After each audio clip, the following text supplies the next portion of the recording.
History Teacher Reacts video, Mr. Terry, as I continue my search for historical knowledge here on the internet. All right, this video today was the winner of this week's Patrons Pick poll. So this video was chosen in a poll by members of the Patreon, and it is 10 countries that are impossible to invade by all-time tens. So this sounded kind of interesting when you see the title there, and hopefully we can get some historical perspective in here with that too, because that's kind of really what I aim to get out of watching these videos and stuff like that. But I'm glad it was chosen. I think this could be interesting to talk about. If you would like to be involved in future polls for videos that get featured on this channel, you just got to join our Patreon. Memberships start right now at simply $1 a month, which gets you access to, again, the poll, and other tiers can get you things like extra features on Discord, if you are interested.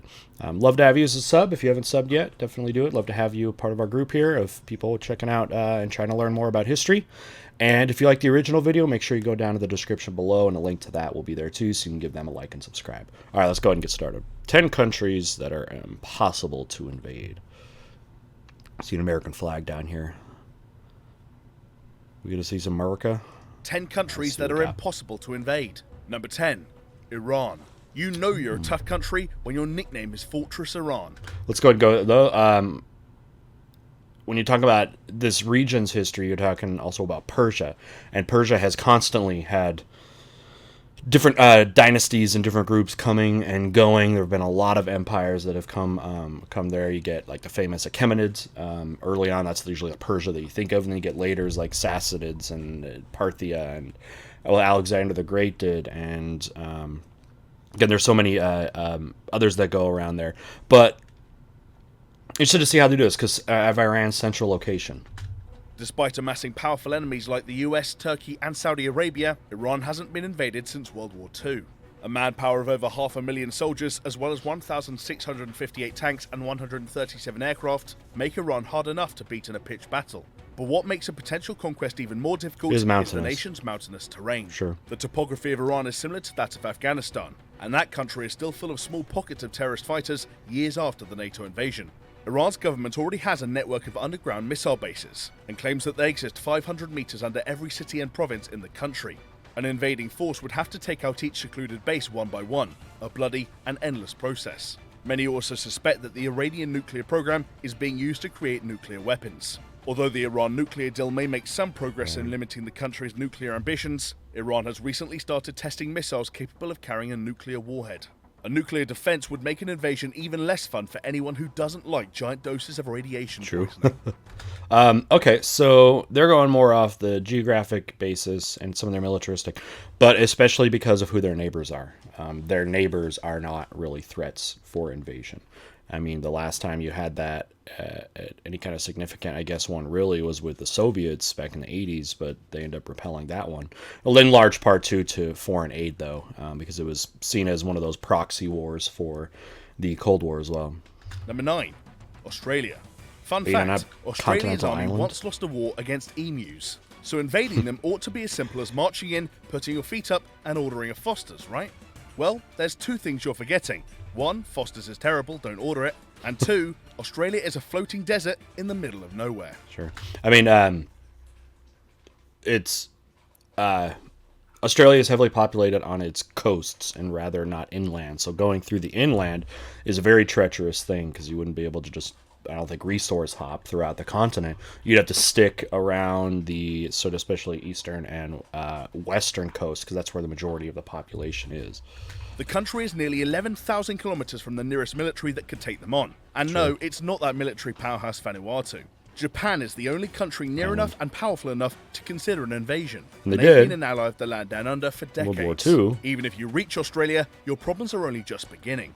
98% of the Aussie population may live around the coasts, but you'd still have to conquer the outback, which makes up 70% of the nation's landmass. That leaves a desert thousands of kilometers wide for the Australian army to hide in and conduct guerrilla raids from. During World War II, Japan did actually plan an invasion of Australia, but they abandoned it for pretty much all the above reasons. Yeah, Number 8, Russia. If you want to know how an invasion... Don't invade Russia, at least not in the winter. Of Russia typically works out, just ask Napoleon or Hitler. Two of history's most Or the powerful Mongols. armies rolled into Russia, and within a few years, they were rolled right back out again. The key to Russia's safety is its geography. It's the largest country in the world, and much of that land is either surrounded by mountains or covered in more snow than a polar bear's wet dream. During World War II, the Russian army spent months retreating, willingly giving up land because they knew it would leave the Nazis stranded and freezing to death. It worked, It did. and the botched invasion became... The Russians have done that, that kind of forced retreat, kind of voluntary retreat, or scorched earth policy when you retreat while destroying your resources on the way back. That worked, against Napoleon and Hitler. So it was like almost like dangling out bait in front of the Napoleon's troops, in front of Hitler's troops, bringing them in, and then you then see what the Russian geography can do to you, whether it's, again, the geography itself with cold weather and things like that, or the time they're able to recruit and to reinforce from, again, such their very large, sparsely populated parts of their country, where they're able to regroup, and that ends up happening in multiple cases. A key factor in Hitler's downfall. Modern-day Russia also has a formidable army at its disposal, with 845,000 active military personnel, the fifth largest in the world. On top of this, Russia could call upon its 3,500 military aircraft and its fleet of 350 warships. Oh, and they have over 7,000 nuclear missiles, second only to the US. So even if you survive a regular winter, you'll still have their nuclear winter to deal with. Number 7. North Korea. There aren't many things that Kim Jong-un has that would be considered one of the best in the world. Yeah, they're in top 5 at least of standing actual military.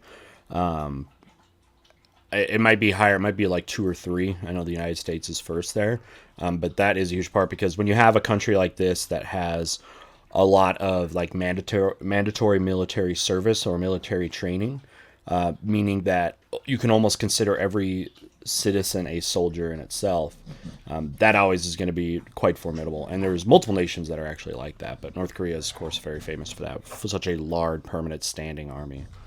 But one thing he can boast about is his substantial army.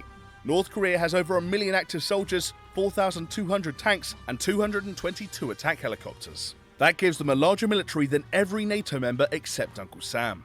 More importantly, they're also believed to have nuclear weapons capable of reaching South Korea, Japan, and possibly the west coast of the US. Recently, tensions have been high in the region as North Korea pushes ahead with nuclear tests. Troop movements by America, China, and Russia indicate that an invasion could occur in the near future. If a war does happen, it would take the combined forces of America, South Korea, and Japan to make an effective invasion remotely feasible. What the invasion of North Korea too is also one of those things where it's like, what's the reward or whatever? What's the reason?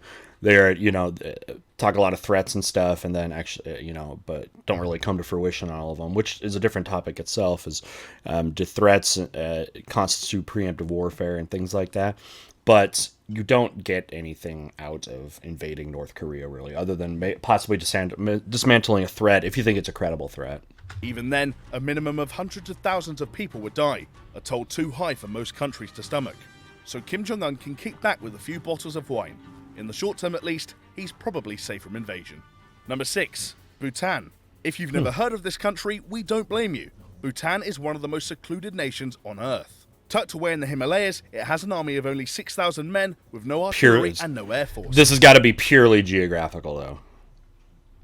Yet Bhutan belongs to a very short list of nations that have never been invaded. In the 1700s, they were attacked by the British Empire, because honestly, who hasn't been attacked by the British Empire? And they lost. But this defeat merely forced an allegiance with Britain, not a full annexation. Nowadays, an invasion would be impossible for 2 main reasons. The first is the terrain. Hiking your way 3,000 meters above sea level to Bhutan can cause altitude sickness, and tanks would have no chance of making the trip. And the second is that India has decided to take the small state under its protection. India supplies weapons, money, and training to Bhutan's minor army. It has also promised to use its slightly larger army of 1,200,000 soldiers to protect the nation. These factors, along with a complete lack of incentive for anyone to invade, give Bhutan pretty substantial protection. Number 5. Israel. When you're a small country surrounded by people who don't want you to exist, you don't really have any choice but to become tough as shit. So, yeah, with Israel, Israel has that central location, too, and has been invaded many times. Not Israel as the Israel we know, it's been able to defend itself. But multiple times against multiple nations, but the region, of course, has been overrun many times by now.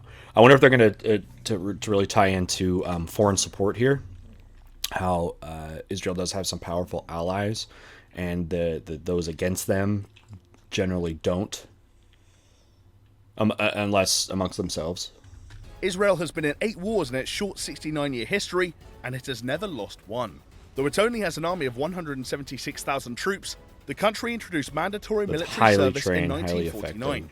Women have to serve in the military for a minimum of 24 months, and men have to spend 36 months there.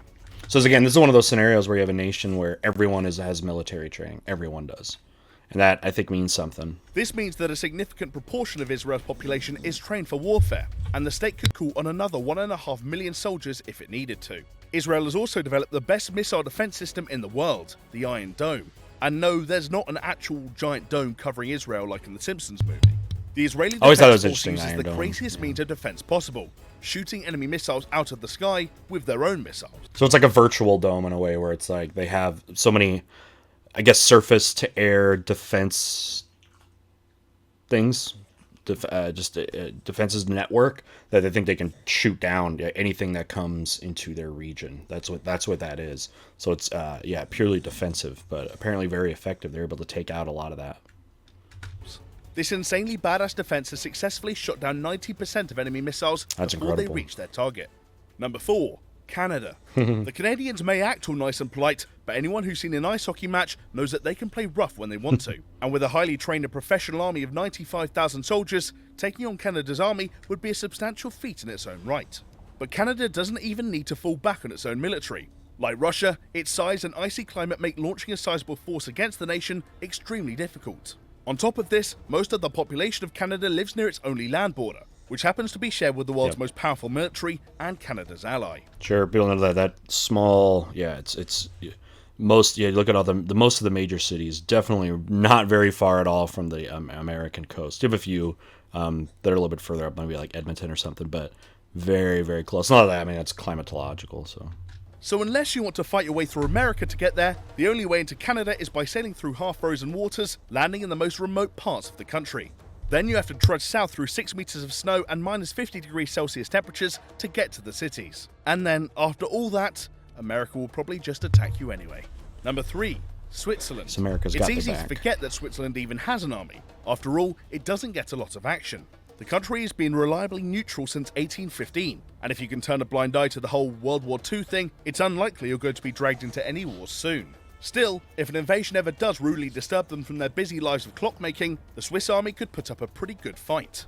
The Swiss Armed Forces has 150,000 personnel and 156 aircraft. That army may be relatively small, but it's also used to fighting in the Alps. Unless you happen to have a biathlon champion in your army, the Swiss are going to be able to outmaneuver you up the mountains and down the slope. I mean, with Switzerland's mountainous location, it's basically one big fortification, one big mountainized fortification.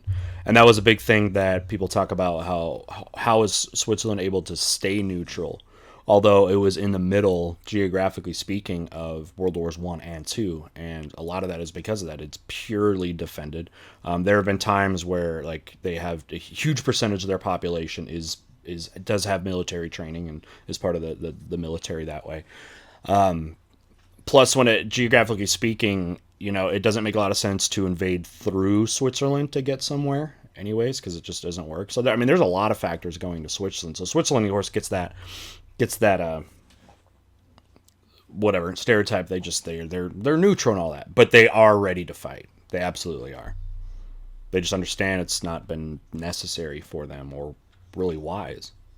Oops. You won't be able to catch them off guard either. Swiss soldiers are legally required to keep their weapons with them at home. More important than their army is the fact that they never use it. Switzerland's famous neutrality means that all the powerful nations surrounding it are allies. An invading force would have to contend with France, Germany, and scariest of all, Liechtenstein. Number 2. Japan. A country has to be pretty hardcore to be one of the oldest civilizations on Earth, and one that still has never been invaded. Despite a long history of people trying, Japan has never been overrun. Even the Mongols couldn't conquer the Japanese, and the Mongols basically did nothing but conquer people. I mean, that was due to the Mongol army being destroyed by typhoons or whatever twice,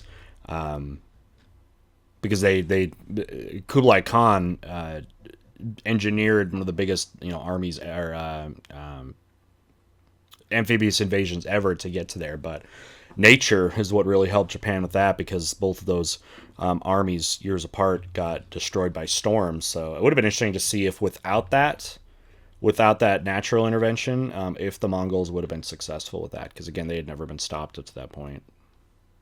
Of course, Japan has been defeated, but it took America dropping a couple of nukes on them to do it. And even then, Japan was never fully invaded. And remember, I mean, that was the point of the nuclear weapons, was to not have to invade, right? Because, I mean, they're given all the reasons why it's not wise to do so.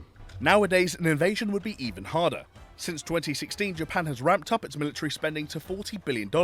They have 250,000 soldiers at their disposal and over 600 tanks. Japan's air force of 1,590 aircraft is the 5th largest and the most technologically advanced in the world. Plus, Godzilla would probably help out. The only weak links in Japan's defense are its aging population and surprisingly weak cyber defense, which, according to experts, is 9 times more vulnerable than other countries in Asia. Still, an invasion of Japan would require a military beyond the limits of anyone except America. Speaking of whom, Gotta be number one, right? the USA.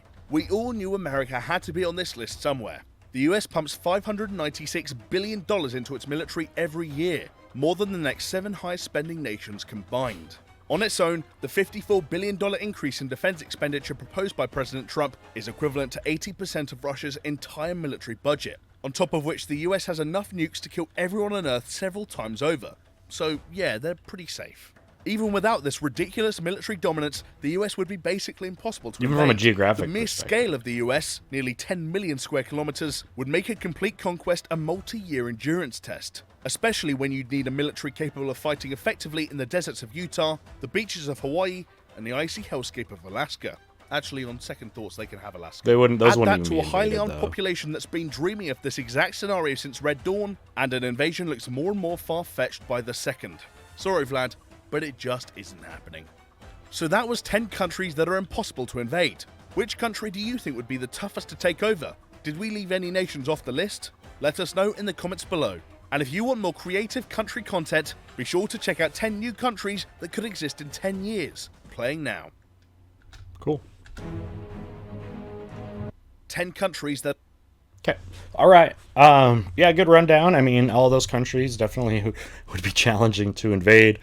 And I do like that they put in, for their list, the different reasons why certain nations would be difficult to invade. You get someone like Bhutan, which is almost completely geographical. Plus, like I said before, with North Korea, you don't get much out of that. There's not a lot of incentive to do it, and especially with Bhutan, because they're not really a threat or to anybody really.